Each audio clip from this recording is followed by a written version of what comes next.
माता लक्ष्मी ने बताया कि रात में ये 2 चीजें खाने से आती है भयंकर गरीबी। दोस्तों, आज मैं आपको बताऊंगा कि मनुष्य के पतन और उत्थान के कुछ लक्षण, किन कामों के करने से उसे दरिद्रता घेर लेती है। ये तो आप जानते ही हैं कि गृहस्थों के लिए गरीबी एक अभिशाप है। धन न होने के कारण उनकी जिंदगी कितनी दयनीय हो जाती है, बद से बदतर हो जाती है। धन इस जीवन की आवश्यकता है। धन को संचित करना कोई बुरी बात नहीं है।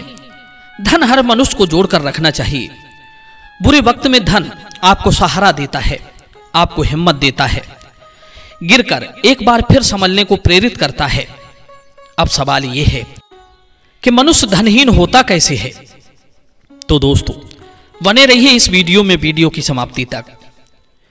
मित्रों, एक बार की बात है, देवराज इंद्र और देवर्षि नारद की भेंट गंगा के तट पर हुई।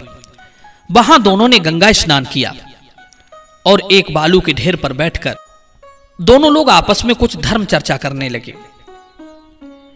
इसी दौरान एक दिव्य रथ पर बैठकर वहां माता लक्ष्मी का आगमन होता है, जो अनेक सुंदर स्त्रियों के साथ कमल के पत्ते पर विराजमान थी। माता लक्ष्मी उस विमान से उतरकर इंद्र और देवर्षि नारद के पास आईं। दोनों ने माता लक्ष्मी को प्रणाम किया और पूछा, हे देवी, तुम कौन हो और कहां से आई हो? इधर कहां जा रही हो? तब माता लक्ष्मी कहती हैं, हे इंद्र, मैं संपूर्ण प्राणियों का कल्याण करने के लिए सूर्य की किरणों के साथ पृथ्वी लोक पर आई हूं। मुझे लोग अनेक नामों से जानते हैं, जैसे पद्मा, श्री, पद्मालिनी, लक्ष्मी, भूति, श्रद्धा, मेधा, सन्नति, विजति, स्थिति, धृति, सिद्धि, समृद्धि और माया। धर्मशील पुरुषों के देश में, नगर में और घर में सदैव मेरा निवास है। जो पुरुष युद्ध में पीठ दिखाकर नहीं भागते हैं, ऐसे सूरवीरों के शरीर में मैं सदा निवास करती हूं। जो लोग रोजाना धर्म का आचरण करते हैं, बुद्धिमान हैं, संत भक्त, मातृ पितृ भक्त हैं, सत्यवादी हैं, दान देने वाले हैं और विनम्र स्वभाव वाले हैं, मैं उन्हें छोड़कर कभी नहीं जाती।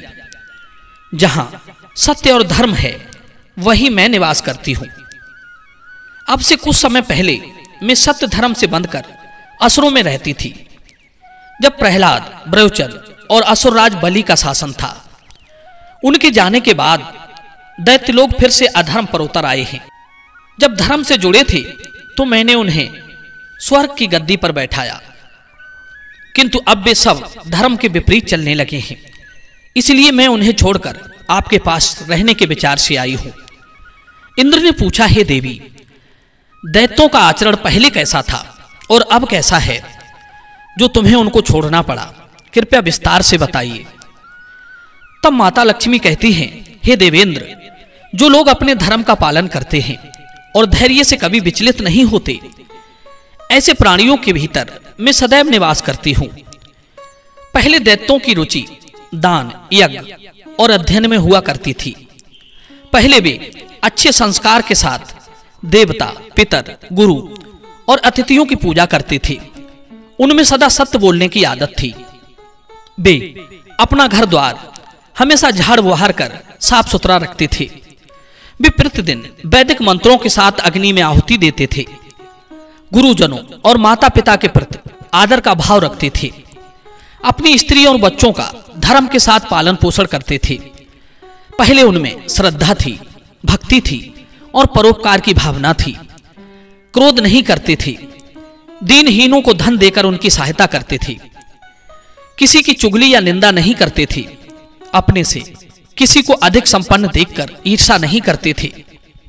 पराये धन और पराई स्त्री में आसक्ति नहीं रखते थे। किसी का अपमान नहीं करते थे, न किसी निर्दोष जीव की हिंसा करते थे। वे बड़े परिश्रमी और उद्यमी थे। उनका स्वभाव अच्छा था। वे सभी दयालु थे। सब में सज्जनता और इंद्रियों को नियंत्रित रखने का गुण था।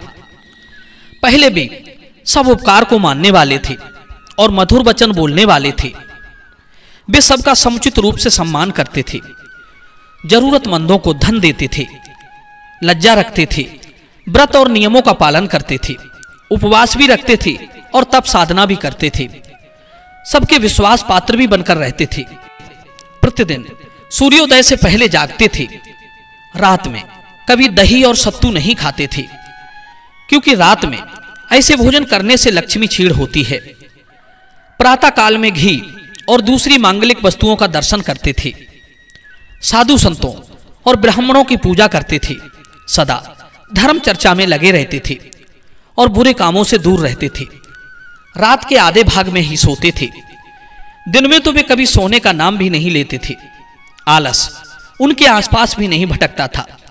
दरिद्र, अनाथ, वृद्ध, दुर्बल, रोगी और स्त्रियों पर दया करते थे। उनके लिए अन्न और वस्त्र बांटते थे तथा ऐसे लोगों को ढांढस बंधाते थे जो व्याकुल और दुख में डूबे होते थे, जो घबराए हुए, भयभीत और रोगी होते थे, जो दुर्बल और पीड़ित होते थे, जिनका सर्वस्व लुट जाता था। एक दूसरे से लड़ते नहीं थे। घरों में कभी कलेश नहीं होता था। पति पत्नी बड़े सद्भाव के साथ रहते थे। साफ सुथरे कपड़े पहनते थे। नशा आदि व्यसनों से दूर रहते थे। चोरी, छल और हिंसा करना पाप समझते थे। किसी के साथ विश्वासघात नहीं करते थे। भाई का हिस्सा नहीं खाते थे। किसी असहाय की अनदेखी नहीं करते थे। वृद्ध माता पिता की मृत्यु तक सेवा करते थे। माँ बाप को ही पूछकर किसी काम को करते थे। भगवान को अर्पण करके ही भोजन करते थे। वे कभी उत्तम भोजन देखकर उन्हें अकेले ही नहीं खाते थे, सबको बांटकर ही खाते थे। पशु पक्षी, चींटी आदि छोटे छोटे जीवों पर दया रखते थे। ये सभी अच्छे गुण उनमें मौजूद रहते थे। उनके अंदर निद्रा, आलस्य, अप्रसन्नता, दूसरों के दोष देखने की आदत, अविवेक, असंतोष, अप्राप्त कामना, दोष जैसी चीजें उनके भीतर प्रवेश नहीं कर पाती थी। इसीलिए मैं उनके पास हजारों सालों से रहती चली आई। किंतु अब समय के उलटफेर से उनमें इन सब गुणों का अभाव हो गया है। वे सब इनके विपरीत आचरण करने लगे हैं। धर्म को धंधा बना लिया है। छोटी छोटी बातों पर क्रोध से भर जाते हैं। वे अत्यंत कामी और लालची हो गए हैं। जब कोई गुरुजन या बड़े बूढ़े लोग उन्हें अच्छी सलाह देते हैं तो वे उल्टा उनकी मजाक उड़ाते हैं। बुजुर्गों के आने पर भी नौजवान और बच्चे अपने आसन पर बैठे रहते हैं। पहले की तरह उठकर अब उनका सम्मान नहीं करते और ना उनका सत्कार करते हैं। पिता के रहते ही बेटा मालिक बन बैठता है। पुत्र पिता की, स्त्रियां अपने पति की आज्ञा नहीं मानती। माँ बाप के बूढ़े होने पर संतान उनकी देखभाल करना छोड़ देती है। संतान मनमाने आचरण करती है। स्त्रियां पतियों पर माँ बाप से दूर रहने का दबाव बनाती हैं। घर और रसोई में गंदगी रखते हैं। दूध को बिना ढके छोड़ दिया जाता है। घी को झूठे हाथों से छूते हैं। पशुओं को घर में बांध तो लेते हैं पर उन्हें समय से चारा पानी नहीं देते। छोटे बच्चे और स्त्रियां देखते रहते हैं और अब स्वार्थी लोग खाने की स्वादिष्ट वस्तुएं अकेले ही चट कर जाते हैं। भोजन और भोग का कोई समय निश्चित नहीं रखा है। सोने और जागने का भी कोई समय निश्चित नहीं है। घरों में दिन रात कलह मची रहती है। किसी को सुखी संपन्न देखकर डहा करते हैं। अब उनकी स्त्रियां सुंदर गहने पहनकर दुराचारी स्त्रियों की तरह चलती फिरती हैं, उठती बैठती हैं और कटाक्ष करती हैं। व्यापारी ठगी पर उतर आए हैं। स्वार्थवश मानवता को भी भूल गए हैं।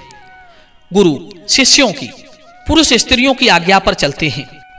बहू अपने सास ससुर पर नौकरों की तरह हुक्म बजाती हैं।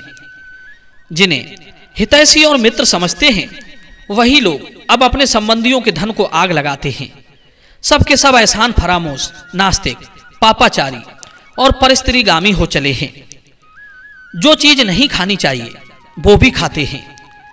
लक्ष्मी जी बोली, हे देवेंद्र, जब से मनुष्यों ने, दैत्यों ने धर्म के विपरीत आचरण शुरू कर दिया है तब से मैंने भी ये निश्चय किया है कि अब उनके घर में मैं नहीं रहूंगी। यही वजह है कि मैं उन्हें छोड़कर तुम्हारे पास आ गई हूं। तुम मुझे स्वीकार करो। जहां मैं रहूंगी वही मेरी सहेलियां आशा, श्रद्धा, धीरति, शांति, विजति, सन्नति, क्षमा, जया, ये 8 देवियां रहेंगी। देवताओं का और देवताओं के समान गुण विचारों वाले मनुष्यों को ही मैं अपना आश्रय स्थान बनाऊंगी। मित्रों, इतना कहकर देवी लक्ष्मी अनेक रूपों से इंद्र में और उनके साथ मनुष्यों में प्रवेश कर गई, जो धर्म का पालन करते थे। लक्ष्मी के आते ही इंद्र ने फिर से स्वर्ग का सिंहासन पा लिया। धर्म कर्म करने वाले मनुष्य फिर से लक्ष्मी से संपन्न हो गए। मित्रों, इसीलिए कहते हैं, मुश्किल वक्त चाहे कितना भी आ जाए, हमें धर्म का साथ नहीं छोड़ना चाहिए। धर्म ही सारी सिद्धियों की जड़ है। अधर्मी लोग छल हिंसा चोरी करके कुछ दिनों के लिए तो सुखी बन जाते हैं, पर धीरे धीरे वो मूल सहित चुकाना पड़ता है।